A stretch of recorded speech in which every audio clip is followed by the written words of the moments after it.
Hello everyone, myself Mohammad Zaid Annan and I scored a marks of 675 with a rank of 1221 and a general category rank of 772 in NEET 2021, and this was my third attempt. And for this, I would like to thank my parents and my teachers Dr. Giten sir, Dr. Sanjay sir and Amar sir along with the whole Biomentors team. And let's come to the topic कि मैंने पूरे साल कैसे prepare किया ताकि मेरे 625 marks आ सके। तो सबसे पहले हम बायो से स्टार्ट करते हैं। तो बायो में मैंने लेक्चर्स के बाद ही मैं नोट्स को रिवाइज़ कर लेता था। ये इजी पड़ता था रिवाइज़ करना क्योंकि लेक्चर्स से कुछ पॉइंट दिमाग में रहते थे। और उसके बाद जब डीपीएस आते थे तो मैं डीपीएस को लगा लेता था। और क्वेश्चंस प्रैक्टिस का मैंने जो अपना प्रायोरिटी ऑर्डर सेट किया था कि मैं सबसे पहले डीपीएस लगाऊंगा, फिर उसके बाद मैं पीवाईक्यू लगाऊंगा और पीवाईक्यू के बाद मैं किसी चैप्टर के लिए मैं आपको एमसीक्यू बुक को रेफ़र करता था। मेरे पास दिनेश का एमसी बुक था और जब किसी भी चैप्टर को बायो में अगर मुझे रिवाइज़ करना होता था तो मैंने एक सीक्वेंस अपना बनाया हुआ था। सबसे पहले मैं डीपीएस का रिवाइज़ करता था और डीपीएस को रिवाइज़ करने के बाद मैं एनसीईआरटी पढ़ता था और एनसीईआरटी पढ़ते पढ़ते जो साइड में उसका ब्लैंक पेज रहता, मतलब साइड में जो स्पेस रहता था, उसमें जो नोट्स के पॉइंट रहते थे जो इम्पोर्टेंट लगते थे और जो सर लेक्चर्स में बोला करते थे कि ये आ सकता है और वैसा आता भी है। जैसा कि हमने ये लास्ट में ही जो सर ने लेक्चर्स लिए थे एग्ज़ाम होने से पहले, ऑलमोस्ट सारे क्वेश्चंस उसी से आ गए थे नीट में। तो उसी का तो मैं सबसे पहले डीपीएस रिवाइज़ करता था और उसके बाद एनसीईआरटी और उसके बाद मैं बुकलेट के क्वेश्चंस लगाता था। यह सीक्वेंस रहता था मेरा किसी भी चैप्टर को बायो में सिर्फ रिवाइज़ करने के लिए। अब केमिस्ट्री पर आते हैं। तो केमिस्ट्री में सेम था बायो की तरह ही, पहले लेक्चर और लेक्चर के बाद ही नोट्स का रिवीजन। और केमिस्ट्री में एनसीईआरटी को मैंने कुछ ऐसे पढ़ा था। फिजिकल केमिस्ट्री में मैंने पूरी एनसीईआरटी नहीं पढ़ी थी, कुछ उसके फिजिकल केमिस्ट्री के जो चैप्टर थे वो मैंने पढ़ा था। मोस्टली आप लोग को पता ही होगा, जैसे सर्फेस केमिस्ट्री वगैरह। और आपको इनऑर्गेनिक में एनसीईआरटी को रटना है, आपको पूरा का पूरा एनसीईआरटी लाइन बाय लाइन रटा होना चाहिए क्योंकि उससे ही क्वेश्चन आता है। कहीं भी एनसीईआरटी से बाहर इनऑर्गेनिक में आज अभी तक जो ट्रेंड चल रहा है वो उससे कभी भी एनसीईआरटी से बाहर नहीं गया है। और ऑर्गेनिक केमिस्ट्री में भी आपको एनसीईआरटी ही पढ़ता था और मैंने एक एमसी बुक ले रखी थी जिसमें सिर्फ पीवाईक्यू थे, और क्योंकि पीवाईक्यू सही रहता है उससे एग्ज़ाम का आइडिया पता चलता है, सेल्फ मेड क्वेश्चन से कभी नहीं। तो बस आप भी अगर आपको लेना हो तो कोई भी आप एमसीक्यू बुक लेना, बस ये ध्यान रखना कि उसमें सिर्फ पीवाईक्यू हो और कुछ नहीं। और केमिस्ट्री में रिवीजन कुछ ऐसे करता था, सबसे पहले मैं बुकलेट लगाता था, उसके बाद मैं डीपीएस और फिर उसके बाद मैं नोट्स पढ़ता था। केमिस्ट्री में मैंने कोई शॉर्ट नोट्स नहीं बना रखे थे क्योंकि ज़्यादा टाइम नहीं लगता था उसके नोट्स को रिवाइज़ करने में। और इनऑर्गेनिक में रिवाइज़ करने के लिए मैंने सिर्फ आपको एनसीईआरटी पढ़ता था और सर के नोट्स से मैंने क्विक नोट्स बना रखे थे। और किसी चैप्टर्स के इनऑर्गेनिक में जैसे एसएनपी ब्लॉक का जो खुद से मतलब एक पेज पढ़ लिया, फिर उसी के में एक पेज को मैंने पेस्ट कर और उसी पर उस अपने से खुद से क्वेश्चन बना कर रखा करता था। वो काफ़ी हेल्प करता था उस पर्टिकुलर पेज को रिवाइज़ करने में। और क्वेश्चन प्रैक्टिस करने का प्रायोरिटी ऑर्डर सेम रहता था बायो की तरह ही। सबसे पहले मैं डीपीएस लगाता था, फिर पीवाईक्यू और फिर जो मैंने बोला आपको ऑर्गेनिक में किसी भी एमसीक्यू बुक को लेना जिसमें सिर्फ पीवाईक्यू के क्वेश्चंस हो। और ये ध्यान रखना आप कि ऑर्गेनिक में रिएजेंट का बहुत बड़ा इम्पोर्टेंट रोल है। कौन सा प्रोडक्ट बनेगा वो सिर्फ रिएजेंट पे डिपेंड करता है, तो रिएजेंट पर काफ़ी ध्यान रखना आप लोग। और हो सके तो एक शॉर्ट नोट बनाना आप जिसमें सिर्फ कौन से रिएजेंट से क्या बनेगा प्रोडक्ट वो हो। और नेम रिएक्शन बहुत इंपॉर्टेंट होते हैं, ये आप ध्यान रखना। और बाकी जो भी संजय सर बोले हैं वो करना ही करना है। संजय सर क्या मतलब, जो भी बायो में, फिजिक्स में और केमिस्ट्री में जो भी हमारे कमांडर बोले उसको करना ही करना है। उन्होंने रैंक दिया है तो उन पर डाउट करना सही नहीं होगा, वो हम लोग को करना ही है। तो बस इतना ही केमिस्ट्री के लिए। अब फिजिक्स पर आते हैं। तो फिजिक्स में वही आपके अमर सर के लेक्चर्स देखता था और उसके बाद जो नोट्स बनाए उसको रिवाइज़ कर लेता था और लेक्चर्स के साथ ही मैं शॉर्ट नोट्स अपना बनाकर चलता था, क्योंकि यही शॉर्ट नोट्स आपके जो लास्ट मंथ में होंगे उसमें रिवीजन करने में आपको बहुत हेल्पफुल रहेगा। और प्लस में मैंने फिजिक्स में ज़्यादा प्रैक्टिस पर फोकस किया था, और मैंने एक गलती की थी, एनसीईआरटी मैंने नहीं पढ़ी थी, जिसका वजह से जो प्रॉब्लम हुआ मुझे नीट 2021 के मेन एग्ज़ाम में, वो मैं आपको लास्ट में बताऊंगा। तो किसी भी चैप्टर्स को अगर मुझे रिवाइज़ करना हो तो मैं फिजिक्स में सबसे पहले उसके डीपीएस लगाता था, फिर उसके बाद पीवाईक्यूज़ लगाता था, और बुकलेट लगाने के बाद और मैंने एक एमसीक्यू बुक ले रखी थी यूनिवर्सल का, और यूनिवर्सल के एमसीक्यू बुक को मैं लेक्चर्स के साथ ही, मतलब जिस टॉपिक से सर ने पढ़ाया उस टॉपिक के क्वेश्चंस लगा लेता था।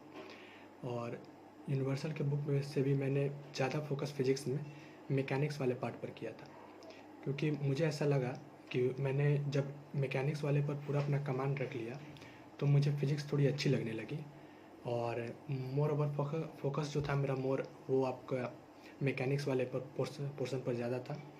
और यूनिवर्सल से मैंने मैकेनिक्स वाले पोर्शन के ज़्यादा क्वेश्चंस को और बहुत बार भी मैंने रिवीजन भी किया था उसका, और प्लस इलेक्ट्रोस्टैटिक जो मुझे पहले नहीं आती थी, मतलब मुझे वो महा ही वाहियात चैप्टर्स लगता था इलेक्ट्रोस्टैटिक, जो 2 चैप्टर है उसको मैंने कुछ, उसका जो डर था मैंने कुछ ऐसे भगाया, मैंने उसमें कम से कम 1500 प्लस क्वेश्चंस खुद से लगाए थे जो यूनिवर्सल से थे, डीपीएस के अलावा, बुकलेट और पीवाईक्यू के अलावा, और ढूंढ कर भी, मतलब टोटल 1500 मतलब लगा डाले थे, और भी किसी साइट से निकाल कर, मतलब फिर उसके बाद मुझे इलेक्ट्रोस्टैटिक बहुत ही अच्छा लगने लगा। और फिर सेम रिवीजन के लिए आपको शॉर्ट नोट्स बनाना बहुत इंपॉर्टेंट है फिजिक्स के लिए, भले आप किसी भी जो दूसरे सब्जेक्ट हैं बायो और केमिस्ट्री में ना बनाएं, लेकिन फिजिक्स में ज़रूर बनाइएगा, क्योंकि यही आपका लास्ट मंथ जो होगा ना उसमें बहुत ज़्यादा हेल्पफुल होगा। तो बस फिजिक्स को अगर आपको स्ट्रॉन्ग करना हो तो आप प्रैक्टिस करो, डेली प्रैक्टिस करो, और एक आप क्या कर लो ना, एक आदत सेट कर लो आप अपनी, कि जब भी सुबह उठो ना तो 30 क्वेश्चन पीछे वाले जो चैप्टर आपने पढ़ रखे हैं उसके लगाओ। 30 क्वेश्चंस डेली, 30 क्वेश्चंस आप अपने किसी बुक से, किसी साइट से निकाल कर बनाओ।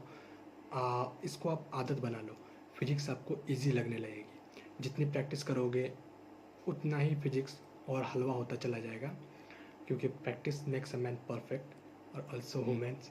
एंड उस फिजिक्स में इतना करने के बाद हो सके तो आप क्या करना कि डाउट्स भी सोल्व करते रहना सबके, और क्योंकि डाउट सोल्व करने से फिजिक्स और अच्छे से समझ आती है।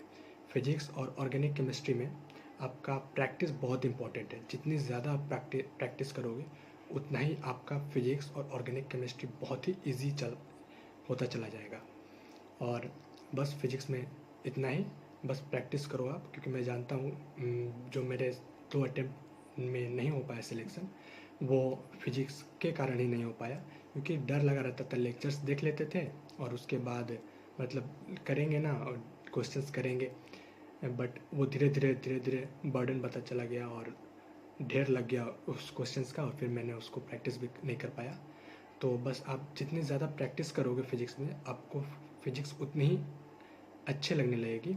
और ये बात ध्यान रखना आप, फिजिक्स ज़्यादा विजुअलाइज करने की चीज़ है, मतलब ये नहीं कि मतलब फार्मूला रट लिया और बन गया फिजिक्स, नहीं, वो आपको 30 क्वेश्चन तो बन जाएंगे नीट में जो आते हैं फार्मूला बेस्ड, वो बन जाएंगे, बट आपका भी एक ड्रीम होगा कि एक अच्छा मार्क्स लाना है, अच्छा रैंक लाना है, और हमारे जो फैमिली है बायोमेंटर्स उसका नाम रोशन करना है।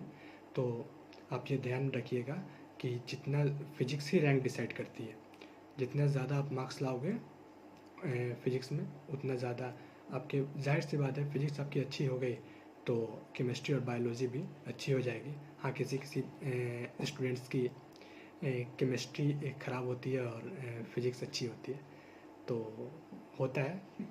तो बस ये आप ध्यान रखिएगा कि प्रैक्टिस जितना करोगे आप फिजिक्स में, आपको फिजिक्स उतनी इजी लगेगी। और दूसरे के डाउट्स को डिस्कस करो आप, क्योंकि डाउट्स सॉल्व करने से बहुत ज़्यादा फ़ायदा होता है।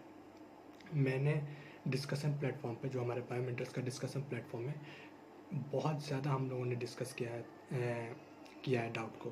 क्योंकि अगर कोई क्वेश्चंस अपलोड करता है तो अगर आप उसको सोल्व कर दिए, ठीक, और उससे वो काउंटर क्वेश्चन भी कर सकता है ना कि आपने जो ये सोल्व किया है उसमें ये कोई पार्टिकुलर पार्ट जो है वो कहाँ से आया, तो आपके माइंड में तुरंत वो क्लिक करेगा कि वो वाला जो पार्ट है, आपको तुरंत आपके माइंड में क्लिक करेगा कि हाँ ये तो ऐसे है। आप फिर उसको समझाओगे, आपका रिवीजन होगा।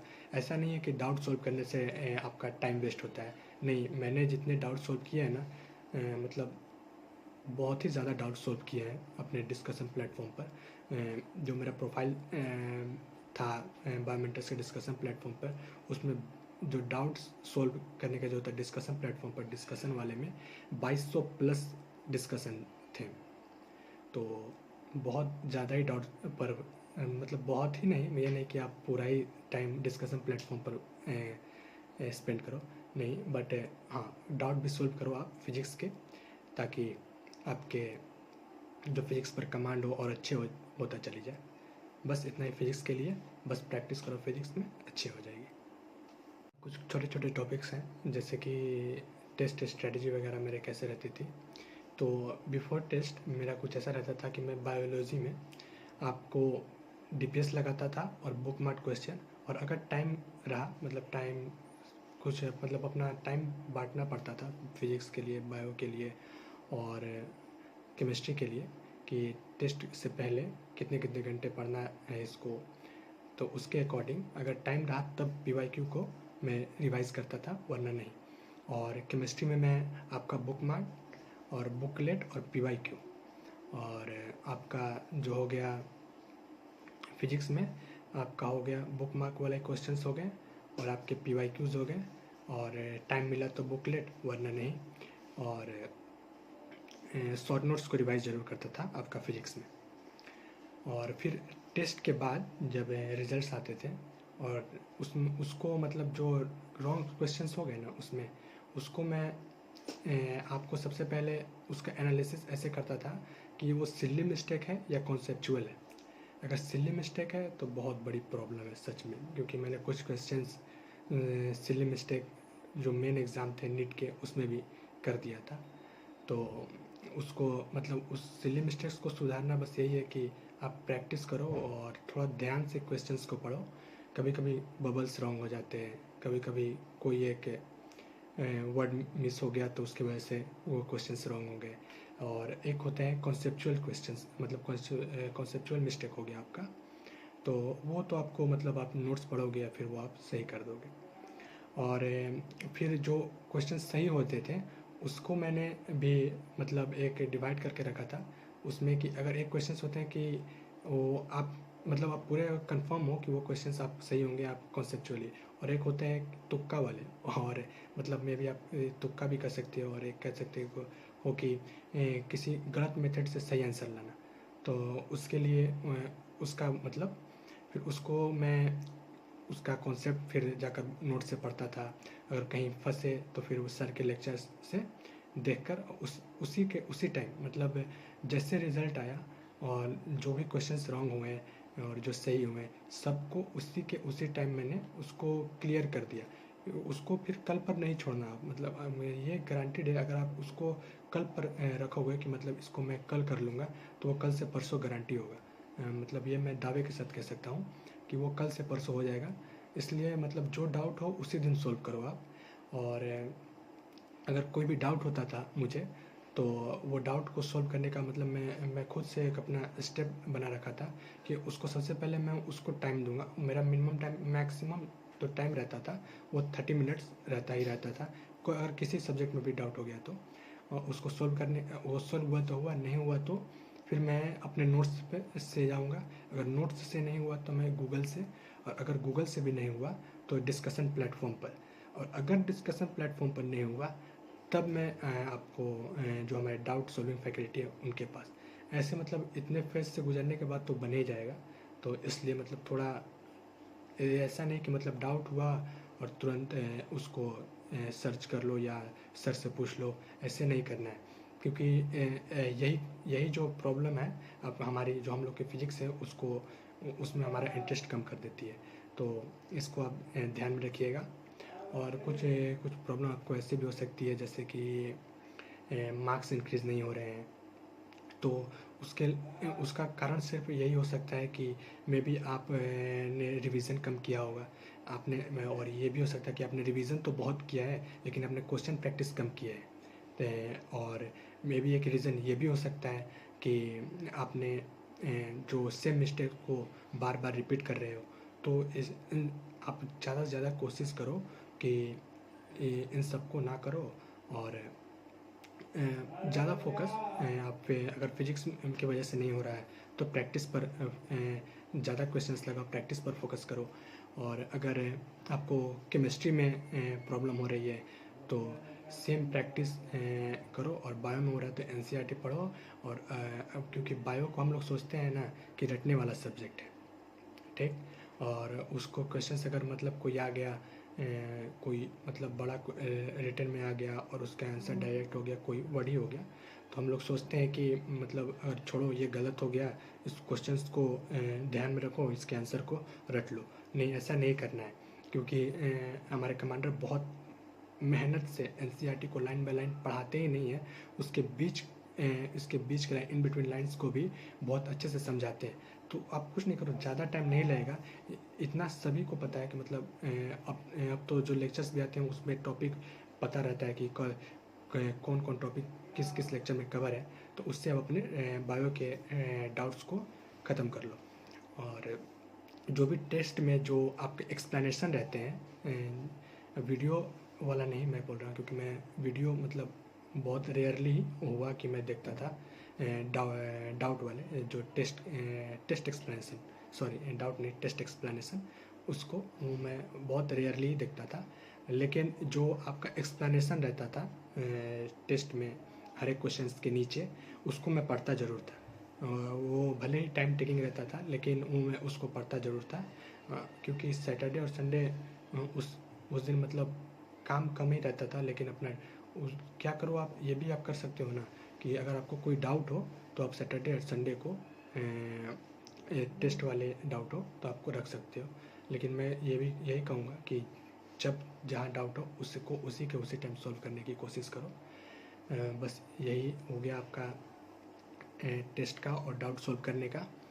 और आपको अगर ये भी आप किसी को जानना होगा कि कितने घंटे पढ़ते थे, तो सबसे पहले मिनिमम आपका जो ज़रूरी है, मुझे लगता है कि सबको ही 11 से 12 घंटे तो भाई मुझे लगता है कि हाँ ज़रूरी है इतना। बस इतना ही था, डाउट्स हो गया और ये सब बस। और बहुत बहुत शुक्रिया हमारे कमांडर्स का, क्योंकि उनकी वजह से आज मुझे ये गोल्डन चांस मिला था कि मैं आपको ये बता पाऊँ। और बहुत खुशी हो रही है कि मैं मतलब एक अलग ही फील होता है। मैं आपको यही कहना चाहूँगा कि इस दिन के लिए मेहनत करो आप अपने पेरेंट्स के लिए, अपने टीचर्स के लिए। और हाँ, आज मैं कह सकता हूँ कि मैंने अपने टीचर्स को एक गुरु दक्षिणा दे दी है अपने कमांडर्स को।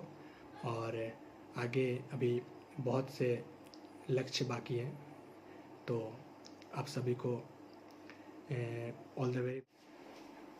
मैं जय धन्नान की मम्मी बोल रहे हैं, और बहुत बच्चा परिश्रम किया, बहुत मतलब 3 साल स्ट्रगल किया है।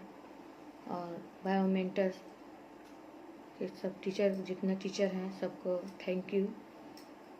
और जब एग्ज़ाम देने जाता है तो माँ बाप, टीचर सब परेशान रहता है लोग उस टाइम में। बहुते मतलब आप लोग तो जानबे करते हैं, दुआ भी आदमी करता है, आप लोग भी किए हैं। और बच्चा बहुत मेहनत किया है, आप बहुत बड़ा रोल है आप लोग का। और सभी बायोमेंटर्स के स्टूडेंट को बहुत बहुत all the best. Thank you.